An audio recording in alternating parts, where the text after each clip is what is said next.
Rick Stanley, owner of Ocean Quest for the past 29 years, going into our 30th year next year. Over the years and all the diving I've done on the Bell Island shipwrecks and all the messages I've been trying to get out there over the years, there's still so many people don't know about the Bell Island shipwrecks and the reason why they were sank and how World War II came so close here in Newfoundland and Canada. It's hard to tell the story of shipwrecks without telling the story why they were sank and the iron ore that was coming out of them iron ore mines on Bell Island. In September 5th of 1942, the first two were sank, the Saganega and the Lord Strathcona. And in November 5th, even after the high alert, even after they set up a battery on Bell Island, another submarine came in and sank two more, the Rose Castle and the PLM-27. And in all, there was 60 plus people who lost their lives that were involved in those sinkings. Ralph Rugelberg, he was the captain that came in and sank the first two. The witnesses and the other ships that were in the bay at the time witnessed the Saganega being blown up in front of them, in the bow and the stern of the ship. Were up in the air before it sank to become a wreck. And after the witnesses seen that, and then there's the Lord Strathcona. We're right there, right within a mile or so away from the Saganega. The submarine had to maneuver in position to sink because the inexperienced crew that was on the submarine, U-513, they fired two torpedoes and they forgot to set the charges.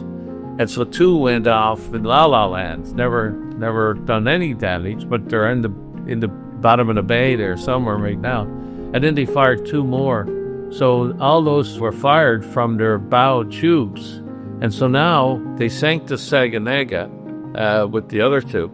And then they had to maneuver in position to sink the Lord Strathcona. So as they were traveling to fire from their stern tubes, it went under the Lord Strathcona, but they didn't account for the loss of buoyancy, and the submarine started rising slowly.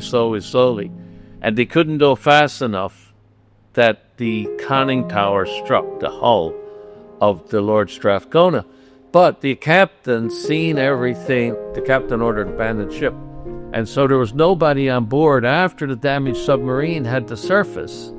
There she was, sitting duck, and they just fired from their stern tubes, and down went the Lord Strathcona without any loss of life. And of course, you can only imagine the havoc and people in the lifeboats just rowing to try to get away from all this, Folks that were in fishing boats from Bell Island and around, they start, rescuing people and bringing them to the shore of Bell Island. After those attacks, of course, they set up a battery of guns on Bell Island because, they were going to the steel mills and munition factories, of the Allies. And so this iron ore was very valuable for the war effort. After a few months, in November 2nd, there was U-518 came in under the command of Captain Frederick Wiesman and sank the Rose Castle and the PLM-27. They did arm the battery that was there, but there was a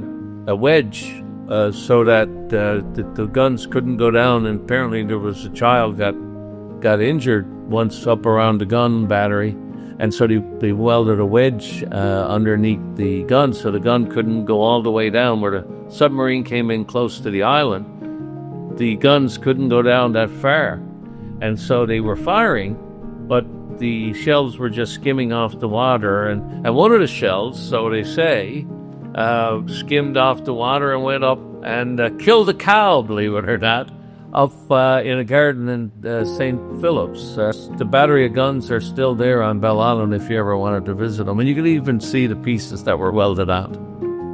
We started taking divers to the Bell Island shipwrecks, exploring those beautiful wrecks in 1997.